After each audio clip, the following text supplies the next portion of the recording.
Friends, मेरा नाम है डॉक्टर रमेश कुमार ठाकुर और आज डिस्क्रीट मैथमेटिक्स के लेक्चर 14.1 में हम बात करेंगे relation function and recurrence relation के पार्ट 6.1 की। अब ये पॉइंट 1 करके ऐसा इसीलिए क्योंकि हमने प्रीवियस रिकरेंस रिलेशन के वीडियो में देखा था कि रिकरेंस रिलेशन बेसिकली होता क्या है, कैसे सॉल्यूशन होता है, उसका बेसिक मेथड जैसे उसका इटरेटिव मेथड में कैसे हम उसका सॉल्यूशन निकालते हैं। बट आज इस वीडियो में हम डिटेल में चर्चा करेंगे कि होमोजीनियस रिकरेंस रिलेशन को कैसे सॉल्व करते हैं। तो अभी तक ने हमने जो रिकरेंस रिलेशन देखा था वो भी होमोजीनियस ही था। तो बेसिकली दो तरह के रिकरेंस रिलेशन हो सकते हैं, either homogeneous and non homogeneous. तो अगर हम होमोजीनियस टाइप की बात करें तो ये होते हैं जैसे like an is equal to 2an-1 plus an-2 इस तरीके से। सो ये टर्म्स रहते हैं सिर्फ, ठीक है। प्रीवियस टर्म्स जो रहते हैं किसी भी तरीके से इसका प्लस माइनस, इसका इनटू में कोई कांस्टेंट और उसका कॉम्बिनेशन। बट अगर नॉन होमोजीनियस की हम बात करें तो वो रिकरेंस रिलेशन ऐसे होते हैं कि उसमें जो मल्टीप्लिकेटिव टर्म्स है उसमें भी n का कोई टर्म होगा, n स्क्वायर का कोई टर्म होगा, like n into an-1 minus n square plus n square into an-2। इस तरीके से ये जो है मल्टीप्लिकेटिव टर्म्स उसमें मौजूद होते हैं, तो वो नॉन होमोजीनियस होता है। सिर्फ प्रीवियस टर्म्स नहीं है, उसके साथ n का कुछ मल्टीप्लिकेशन भी उसमें हर एक टर्म के साथ मल्टीप्लाई हो सकता है। तो इस तरह के केसेस पे अभी हम चर्चा नहीं करेंगे, अभी हम स्टिक रहेंगे होमोजीनियस टाइप पे ही।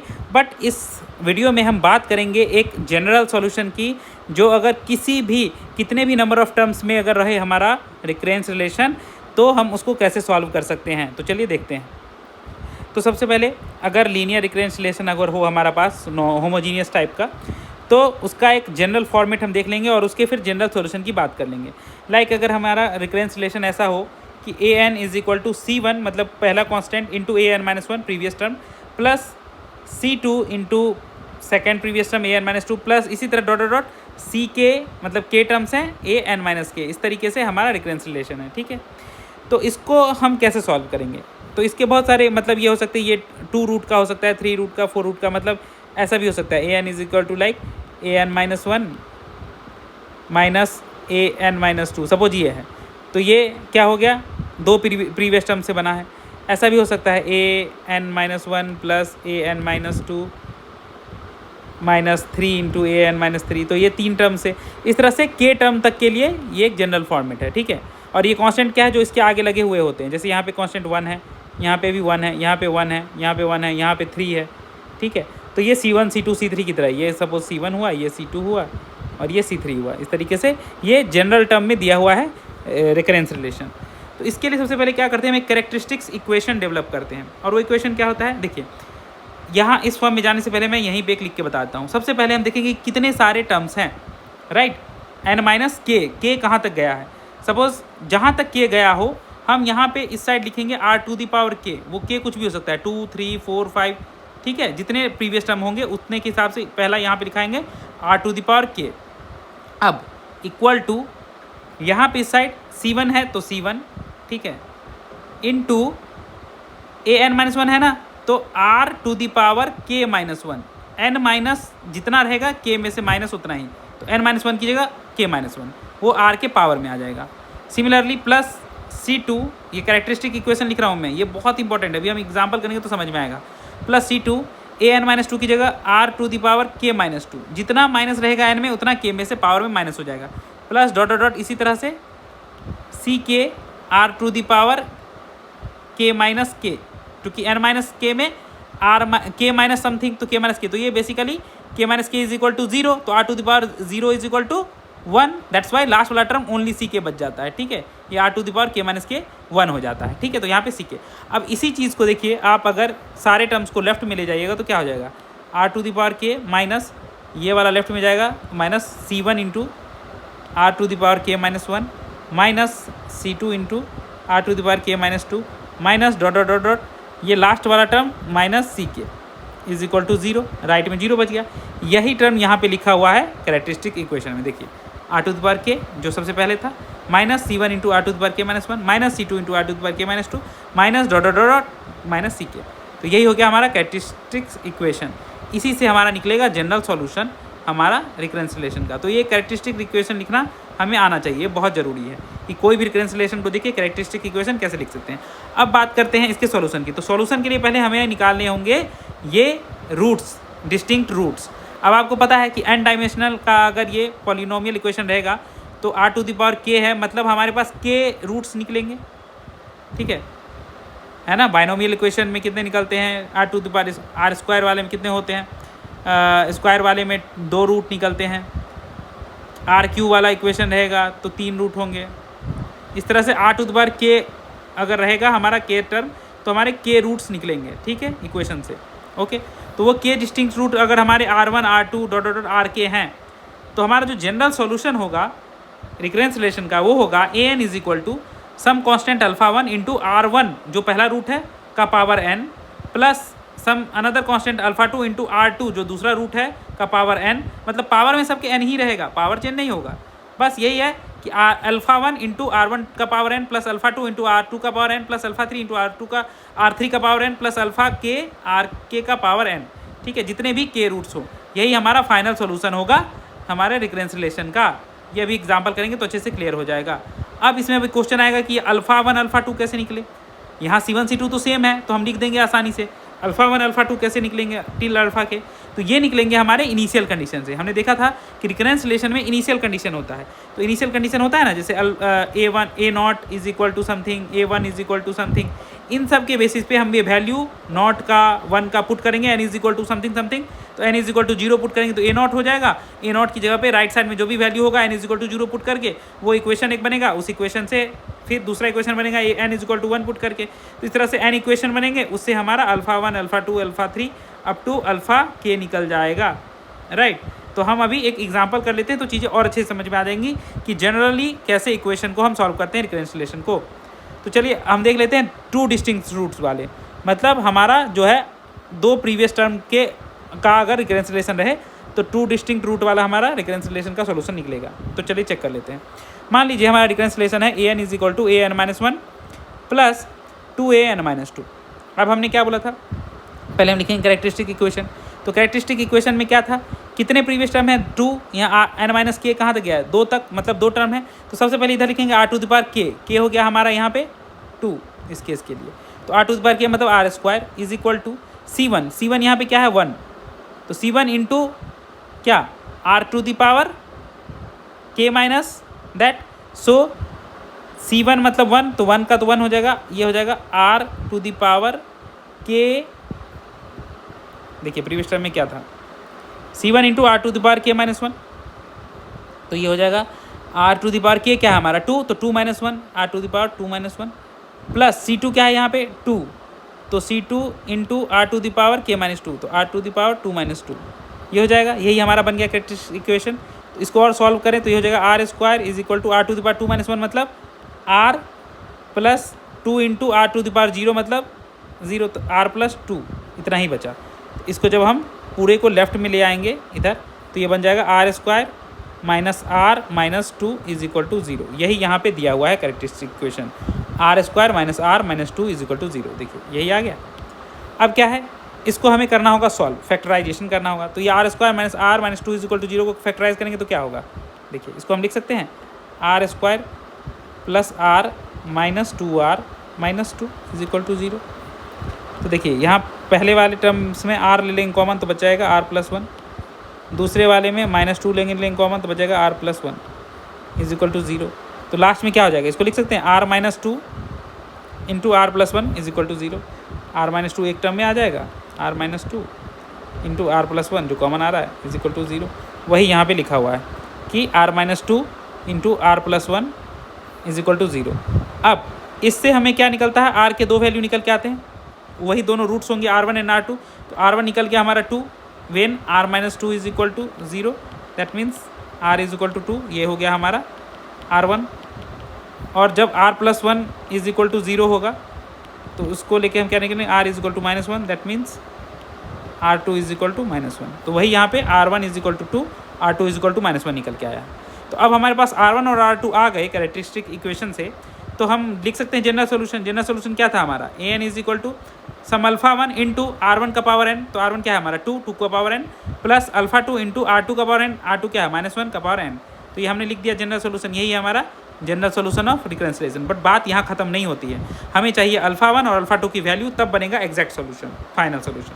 तो अल्फा 1 और अल्फा 2 कैसे निकालेंगे? On the basis of initial condition. तो इनिशियल कंडीशन क्या थी? A0 is equal to 2, A1 is equal to 7। तो A0 इज इक्वल टू 2, तो A0 इज इक्वल टू 2 यहाँ पे रख देंगे, वैल्यू पुट कर देंगे इसमें, तो इससे क्या निकलेगा? A0 n is equal to 0 रखना पड़ेगा, तो निकल जाएगा A0 is equal to alpha 1 2 to the power 0 plus alpha 2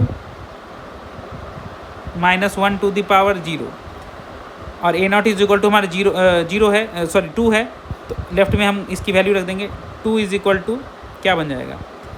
alpha 1 into 2 power 0, मतलब alpha 1 plus alpha 2 into minus 1 to power 0, ये भी 1, तो प्लस अल्फा 2। तो alpha 1 plus alpha 2 is equal to 2, ये एक इक्वेशन बना, यही यहाँ पे लिखा हुआ है, alpha 1 plus alpha 2 is equal to 2। समझ गए? अब A1 इज इक्वल टू 7 है, तो इस इक्वेशन में n इज इक्वल टू 1 रख देंगे, तो हो जाएगा A1 is equal to alpha 1 2 to the power 1 plus alpha 2 minus 1 to the power 1। तो इससे क्या निकलेगा? A1 इज इक्वल टू हमारा क्या था? 7, तो 7 is equal to alpha 1 into 2, तो 2 अल्फा 1 हो जाएगा, एक साथ लिख देते हैं 2 alpha 1 plus alpha 2 into minus 1, तो मतलब माइनस अल्फा 2 लिख सकते हैं डायरेक्ट इसको, माइनस अल्फा 2, माइनस को सामने ले आते हैं ये। तो 7 is equal to 2 alpha 1 minus alpha 2, ये एक बन गया इक्वेशन, यही यहाँ पे लिखा हुआ है 7 is equal to 2 alpha 1 minus alpha 2। अब ये दो इक्वेशन से हम अल्फा 1 अल्फा 2 निकाल लेंगे। कैसे? सिंपल, देखिए, अगर ये इक्वेशन 1 है, ये इक्वेशन 2 है, अब क्या है, हम अगर 1 + 2 करें, 1 + 2 करें इक्वेशन को, तो क्या निकलेगा हमारा? 7 and 2 9 is equal to alpha 2 cancel, 3 alpha 1, that means alpha 1 is equal to 3, 3 × 9, ठीक है, कट जाएगा। नाउ इसकी वैल्यू अगर इक्वेशन 1 में पुट करें तो क्या हो जाएगा? 2 is equal to alpha 1 that is 3 plus alpha 2, तो यहाँ से हम अल्फा 2 निकाल लेंगे। Alpha 2 is equal to what? 2 - 3 that is -1। तो अल्फा 1 निकल गया 3, अल्फा 2 निकल गया -1। अब इसको पुट कर देंगे, ये जो हमारा जनरल सोल्यूशन था, तो हमारा फाइनल सोल्यूशन निकल जाएगा। तो हमारा फाइनल सोल्यूशन क्या हो जाएगा? an is equal to alpha 1 that is 3 into 2 to the power n, right, 3 into 2 to the power n plus alpha 2 into -1 to the power n, और अल्फा 2 क्या था हमारा? -1, दैट मीन्स माइनस समथिंग -1 तो लिखा नहीं जाता इंटू में, तो -1 टू द पावर n। तो ये हमारा फाइनल सोल्यूशन है, यही यहाँ लिखा हुआ है 3 into 2 the power n। Alpha 1 का वैल्यू 3 पुट कर दिया, अल्फा 2 का वैल्यू -1 पुट कर दिया, तो -1 में 1 तो लिखा नहीं जाता, सीधे हो गया -1 टू द पावर n। तो यही हो गया हमारा final solution of recurrence relation. तो जब भी कोई दो प्रीवियस टर्म वाला रिकरेंस रिलेशन रहेगा तो हम इसी तरह से सोल्यूशन निकालेंगे। आई होप आप लोग समझ गए होंगे। अब एक बार 3 वाला भी देख लेते हैं तो और क्लियर हो जाएगा। तो यहाँ 3 प्रीवियस टर्म वाला रिकरेंस रिलेशन है, मतलब n - k में k इज इक्वल टू 3 है यहाँ पे। सो हमारा k जो है यहाँ पे 3 है। कैसे? an is equal to 6 into an - 1 minus 11 into an - 2 plus 6 into an - 3। तो 3 हमारा प्रीवियस टर्म है, तो हमारा k इज इक्वल टू 3 हो गया। तो चलो इसके बेसिस पे अगर हम लिखें तो देखिए an की जगह पे हम rk मतलब r to the power 3 is equal to 6 into c1 into r k - 1, तो r to the power 3 - 1 that is 2, direct लिख देते हैं 6r² माइनस 11 इंटू r3 - 2, तो r टू द पावर 1 मतलब r, सिंपल शब्दों में कहें तो r to the power 1 is r plus 6 into c3 r to the power 3 - 3 that is r to the power 0, तो r to the power 0 is equal to 1, तो that plus 6 लिख दिए। ठीक है, तो ये हो गया r³ is equal to 6r² minus 11r plus 6। ये हो गया हमारा कैरेक्टरिस्टिक्स इक्वेशन। तो इसको अगर हम पूरे को लेफ्ट में लेके चले जाएंगे तो क्या हो जाएगा? r³ minus 6r² plus 11r minus 6 is equal to 0। देखिए ये यहाँ पे लिखा हुआ है r³ minus 6r² plus 11r minus 6 is equal to 0 हो गया। यही इक्वेशन हमने यहाँ से बना के लाए थे, ये हो गया कैरेक्टरिस्टिक इक्वेशन। अब इसका जब हम सॉल्व करेंगे तो आप देखेंगे कि इसका फैक्टराइजेशन ऐसे होगा r - 1 into r - 2 into r - 3 is equal to 0। इसको हम इसको लिख सकते हैं। तो इससे क्या निकल के आएगा? या तो r इज इक्वल टू या तो r - 1 इज इक्वल टू 0 होगा, इससे निकल के आएगा r is equal to 1 that means r1 is equal to 1, या तो r - 2 इज इक्वल टू 0 होगा that means r is equal to 2 होगा, that means r2 is equal to 2 हो गया। देन या तो यहाँ पे r - 3 इज इक्वल टू 0 होगा, that means r is equal to 3 होगा, that means r3 is equal to 3 होगा, राइट। तो इस तरह से 1 2 3 हमारा 3 रूट्स निकल गया, वही यहाँ पे लिखा हुआ r1 is equal to 1, r2 is equal to 2, r3 is equal to 3। अब ये तीनों हमारा रूट निकल गया, तो इसके बेसिस पे जनरल सोल्यूशन क्या होगा, A N is equal to alpha one sum constant into R one का पावर एन, आर वन क्या है हमारा 1, तो 1 का power N plus alpha two into R two का पावर एन दैट मीन्स 2 का power N, then alpha three into R three का power N that is 3 का पावर एन। तो ये हो गया हमारा जनरल सोल्यूशन। अब यहीं पे बात खत्म नहीं होती, अब यहाँ हमें चाहिए फाइनल सोल्यूशन। तो हम alpha one alpha two alpha three की वैल्यू निकालेंगे। कैसे निकालेंगे, ये इनिशियल कंडीशन से निकलता है। तो इनिशियल कंडीशन क्या है, ए नॉट है हमारा, ए नॉट क्या है 2, तो ए नॉट के लिए पहले हम इसको इस इक्वेशन में पुट कर देंगे। इस इक्वेशन में अगर पुट कर दें तो एन इज इक्वल टू 0 पे ए नॉट निकल रहा है, तो n is equal to 0 right में ही पुट करेंगे तो क्या हो जाएगा, alpha one into 1 to the power 0 plus alpha two into 2 to the power 0 plus alpha three into 3 to the power 0। अब सबका पावर 0 तो 1 हो जाता है, तो इससे क्या निकल के आएगा, ए नॉट था हमारा 2, तो 2 is equal to alpha one plus alpha two plus alpha three. ये हो गया इक्वेशन 1। यही देखिए यहाँ है 2 is equal to alpha one plus alpha two plus alpha three. Similarly हमारा क्या है, A one is equal to 5 है, तो 5 तो बाद में रखेंगे, पहले A one N is equal to 1 रख देते हैं राइट साइड में। तो ए इज इक्वल टू 1 रखेंगे, क्या हो जाएगा, alpha one into 1 to the power n is equal to 1 है तो 1 plus alpha two 2 to the power 1 plus alpha three 3 to the power n 1। तो ये हमारा बन गया अल्फा वन, क्या ए वन था हमारा 5, तो 5 इज इक्वल टू क्या हो जाएगा, alpha one that is 1 to the power 1 is 1, तो 1 into alpha one plus 2 into alpha two plus 3 into alpha three. ये हो जाएगा हमारा इक्वेशन 2। ठीक है, यही है 5 is equal to alpha one plus 2 alpha two plus 3 alpha three.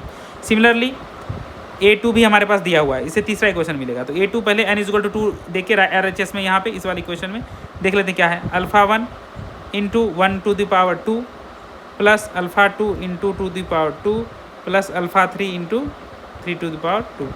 इससे क्या निकल लेगा, A2 हो गया हमारा 15, तो 15 इज इक्वल टू 1 का स्क्वायर 1 तो अल्फा वन प्लस 2 का स्क्वायर 4 तो 4 अल्फा 2 प्लस 3 का स्क्वायर 9 तो 9 अल्फा 3।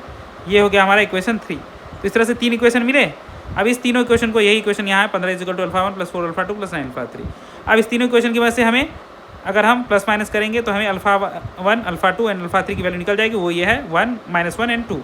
अब इस तीनों वैल्यू के बेसिस पे हम अगर पुट कर दें इस वाले इक्वेशन में तो हमें मिल जाएगा फाइनल सोल्यूशन। तो अल्फा वन क्या है हमारा 1, तो 1 into 1 to the power N that is 1 to the power N that is 1, 1 का पावर कुछ भी रहे तो 1 ही होता है, plus alpha two that is -1 तो minus 2 to the power n, तो right minus 2 to the power n. ठीक है, -1 into 2 to the power n और -2 टू द पावर एन एक ही बात है, प्लस अल्फा थ्री क्या है हमारा 2, तो 2 into 3 to the power N plus 2 into 3 to the power n. ये वैल्यू तीनों पुट कर दिया तो हमें मिल गया फाइनल सोल्यूशन रिकन्सिलिएशन का। तो याद रखना, जब भी 3 प्रीवियस टर्म वाले रिकन्सिलिएशन हो तो ऐसा ही सॉल्व करेंगे। हम पहले कैरेक्टरिस्टिक इक्वेशन बनाएंगे जो कि 3rd डिग्री पॉलिनोमियल होगा।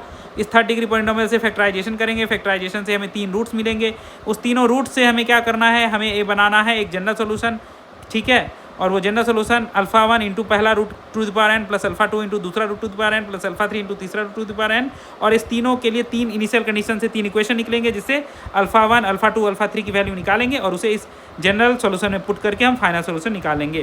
तो यही 3rd डिग्री पॉलिनोमियल या 3 प्रीवियस टर्म के साथ आने वाले रिकन्सिलिएशन का सोल्यूशन है। राइट, अब एक स्पेशल केस भी देख लेते हैं, अगर रिपीटेड रूट्स हो, क्योंकि जरूरी नहीं है हमेशा तीनों रूट अलग अलग मिले, हो सकता है कि 2 रूट या 3 रूट जो भी मिले तीनों सेम ही रूट मिल जाए। जैसे ये है a N is equal to -3 a n -1 -3 a n -2 -a n -3। अगर ऐसा हो with alpha A0 is this, A1 is this, A2 is this, तो उस केस में क्या होगा, कैरेक्टरिस्टिक इक्वेशन क्या बनेगा, देखिए यहाँ से लिख लेते हैं। 3 वाला है तो RQ डायरेक्ट लिख लेते हैं, -3R स्क्वायर -3R -R।